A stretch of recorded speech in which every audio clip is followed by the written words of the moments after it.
Hey guys, this is MugenLord. Today I just want to talk about something that's more console specific. I really don't talk about that much here on this channel, but the reason why I really wanted to talk about this is because Microsoft had just officially announced a couple of days ago that they will be pushing back one of their or two of their first party exclusive titles, which is Starfield and also Redfall. And this really have everyone going really crazy over the fact is that what are they now going to play on the Xbox now that these two exclusives have been delayed to 2023. So before we begin, I just want to let you guys know that one, I'm not a fanboy of any one specific console. If you guys don't know and you're new to my channel, I own a PlayStation 5. I also own an Xbox Series X, and of course I also own a Nintendo Switch. I own all three of the consoles, and also have a nice gaming PC as well. So I'm a gamer before I am a console loyalist, or whatever you want to call them, or a console fanboy. I just want to play great games. I just want to play fun games. So it really doesn't matter to me. Now the question is, and I want to ask this question to gamers who are definitely into this whole console war thing or this console loyalty thing. Does exclusives really matter whether or not that a console is actually good? I really want to ask this question. Do you really need the exclusives to really happen, or do you need them right now in order to say, hey, this is a good system? Because I say this because there's plenty of multi-plat third-party titles that's out that you can actually play on your Xbox Series X that you can have a good time with. And the thing is, do you really need that defining exclusive in order to say, hey, Xbox, this is a really fun console? I mean, you have the Xbox Game Pass, which is really good. That's really knocking out of the box, and it seems like a lot of developers are also jumping on that.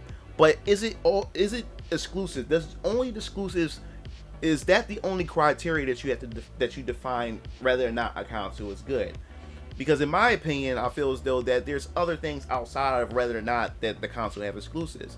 And I think the second, and I think the most important thing is also the console's ecosystem. Do you really enjoy the ecosystem in the community that, you know, that the company, that the studio, and that the console had garnered up throughout the generations of the console existence? And that's, to me, is way more important than whether or not that, you know, if the game has or the console has exclusives. What about the ecosystem? I really enjoy Xbox Live, especially during the Xbox 360 era. Everybody that I knew was on Xbox Live, and I just think Xbox Live was definitely a fun thing. The community that it had created since then, and I think that's a really strong thing that the Xbox really does have, though, is the community, online community, and also the fact is that it also has the Game Pass. Now, you go look online, there's plenty of different reasons, or people are speculating to why Redfall and why Starfield has pretty much been delayed. Now, you already heard my opinion, what I think about delayed games. I said it in my Legend of Zelda Breath of the Wild 2 video, and I'll say it here.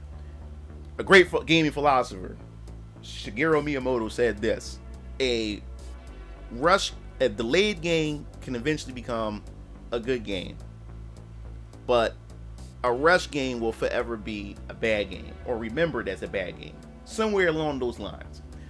And I will always say this, that I much rather these guys or this studio delay the game so they have a lot more time to work on Starfield and Redfall, because you will want the best experience ever, than to have them rush out a game just to say, hey, we have an Xbox exclusive, you know, to the Sony boys over there, and then the game ends up being trash or horrible with a bunch of bugs and glitches littered all over the place, just for the Sony fanboys to come back and then clown the Xbox fanboys about their title that they've been bragging about for so much. And if we haven't learned anything from Cyberpunk, and we already know what happened with that, everybody anticipated that game, and then after the game came out, you realize that this game needed some more time, and maybe another 2 to 3 years of development until they actually got the game that, you know, that people will really want to play and really want.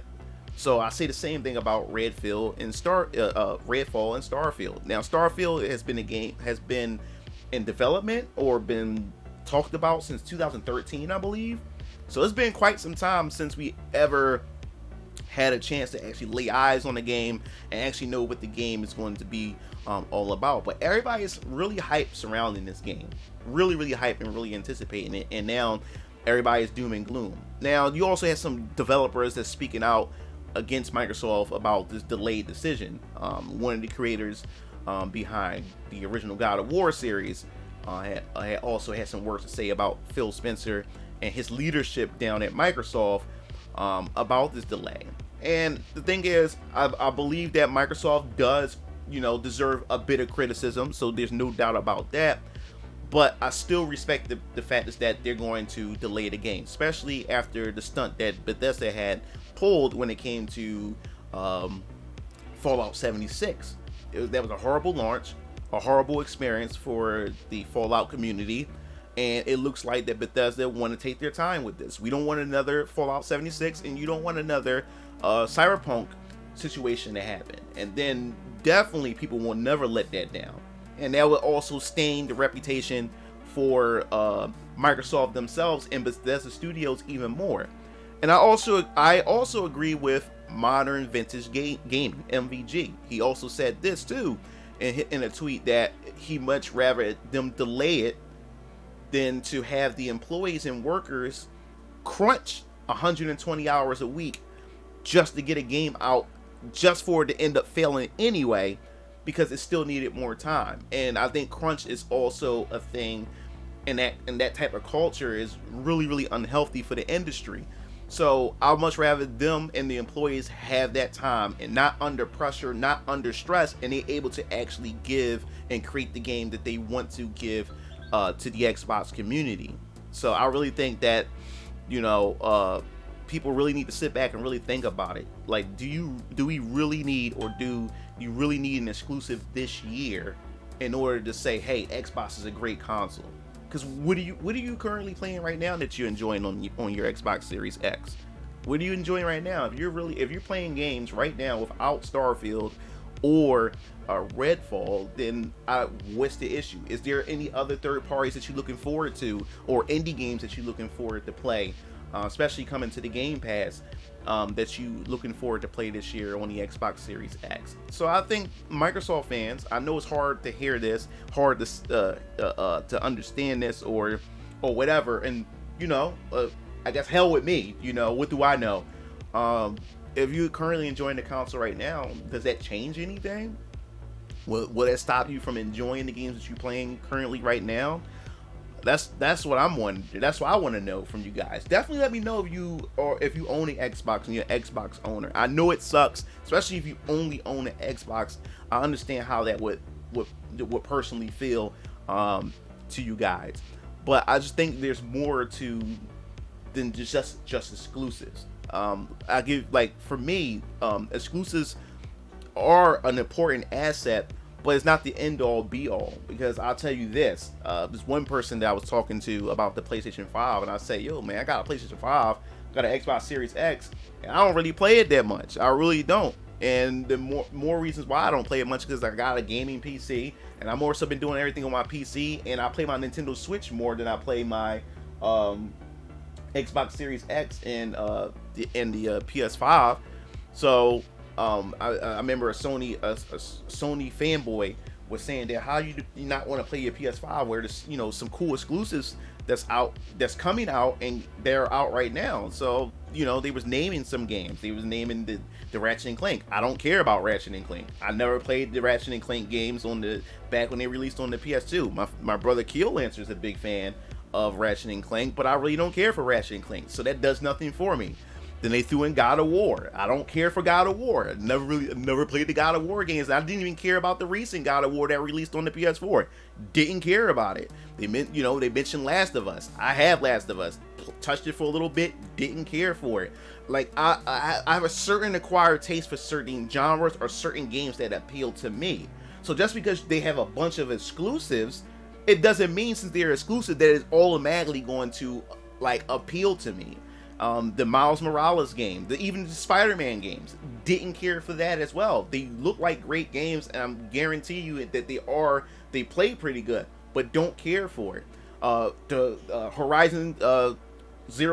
Horizon Forbidden West, I didn't even bother to buy the game because I had the first one on the PS4, played a little bit of it, seemed pretty fun, but after a while I got bored of it and didn't want to play that, so I didn't even bother to buy the Forbidden West. So exclusives, in my opinion, is just not the end all be all, because a lot of the exclusives that people say are good games just doesn't appeal to me. So to me, the console doesn't really have anything that really draws me in, but I still play my PS5 because of some of the games that I do have, like the Stranger's Paradise, Final Fantasy, and I've been playing Final Fantasy VII Remake, which I completed for the 3rd time, or whatever like that. So I only play things that really appeals to my acquired taste. So even if it's an exclusive, don't care if it just doesn't appeal to my taste. So that's why I say that it's not the end all be all.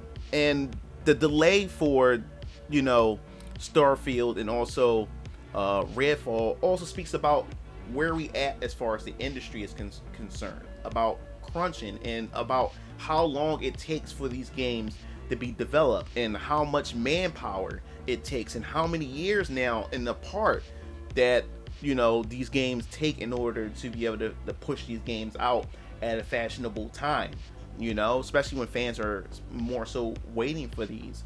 So something definitely has to be done in how games are developed and the amount of time that they are needed in order for these games to come out at a reasonable time and efficiently without overworking the workers, and just keep everybody satisfied and happy, So that's pretty much my opinion about this issue, about this topic. I definitely want to hear your thoughts in the comment sections below. I think this is an interesting topic. If you are owner of the Xbox console of this generation, let me know how you feel about the Starfield and Redfall delay in the comment sections below. And do exclusives really matter? Is that a defining thing for you to actually buy a console, or is there other criteria that a console must meet in order for you to find enjoyment in owning the console of your choice? So definitely let me know in the comment sections below. If you like the video, hit the like button. Definitely hit that subscribe button because it definitely helps me in the algorithm. When you liking these videos, it definitely helps me out. You don't understand how much a like is worth for this channel. You don't even have to comment. You can just hit that like button. So if you want to just stay up to date for more gaming news or console specific news, definitely hit that bell to be notified. This is MugenLord signing off. I'll see you Game Fiends later. Peace out.